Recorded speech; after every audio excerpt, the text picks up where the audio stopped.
Hey there, students. Here's all the ways cops are able to end pursuits and intercept fugitives on the road. Let's get straight into it.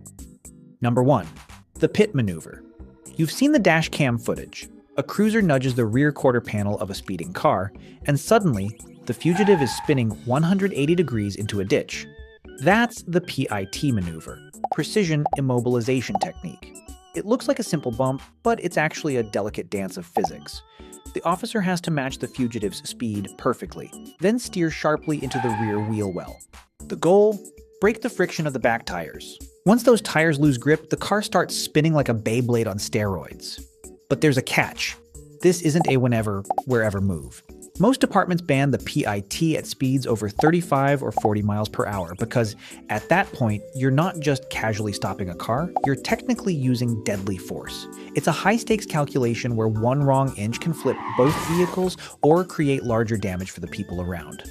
Number 2, boxing in. If the PIT is a knockout punch, boxing in is a straight-up wrestling hold.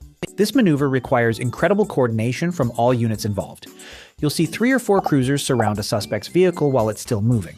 One in front, one behind, and one on each side. They gradually slow down in unison, creating a moving cage that makes the fugitive panic trying to figure a way out. The psychology here is just as important as the driving.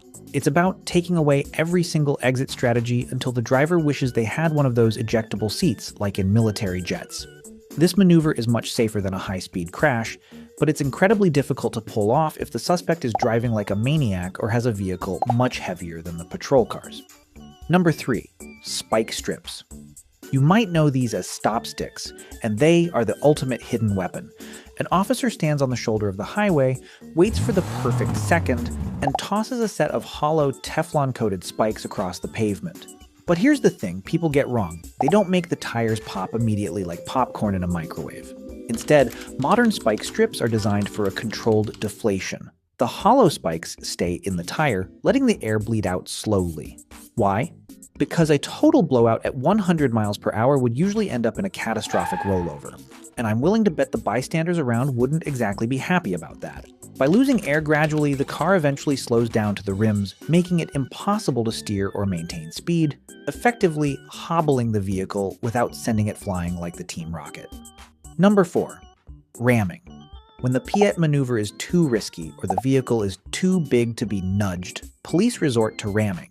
This isn't the graceful technique of the pit.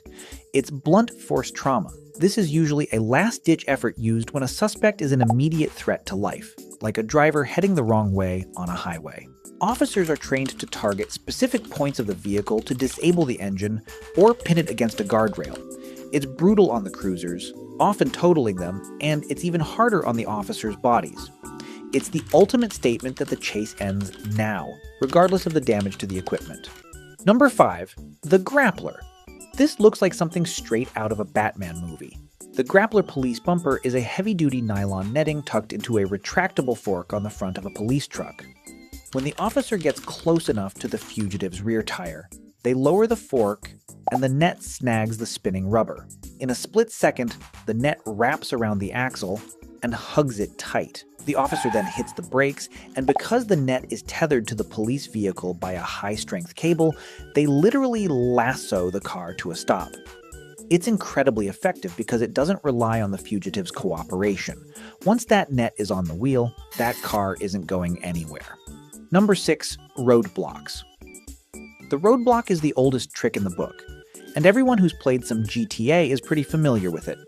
However, it has changed a lot over the years. Back in the day, they just parked 2 cars across the road and hoped for the best. Today, it's much more about funneling. Police use a mix of cruisers, heavy trucks, and barriers to narrow the road down to a single lane, forcing the suspect to slow down or enter a trap, where spike strips or grapplers are waiting. In some jurisdictions, they use total roadblocks only in extreme scenarios, often leaving a small escape gap to prevent a fatal head-on collision. It's all about controlling the geography of the chase. Number 7. The Starchase. Finally, we have one of the most advanced and laid-back methods to end a pursuit, the Starchase. Instead of risking a high-speed crash in a crowded city, the officer pulls up behind the fugitive and fires a GPS tracking projectile from a compressed air launcher mounted on their grill. The dart has a high-grade adhesive that sticks to the suspect's trunk. Once the GPS is on, the police just heads out. They stop the high-speed pursuit entirely. Why? Because if the fugitive thinks they aren't being followed, they stop driving like a lunatic. Meanwhile, dispatch is watching a little red dot move across a map in real time. Now all the police has to is to simply wait for the driver to park, and then they move in quietly for the arrest.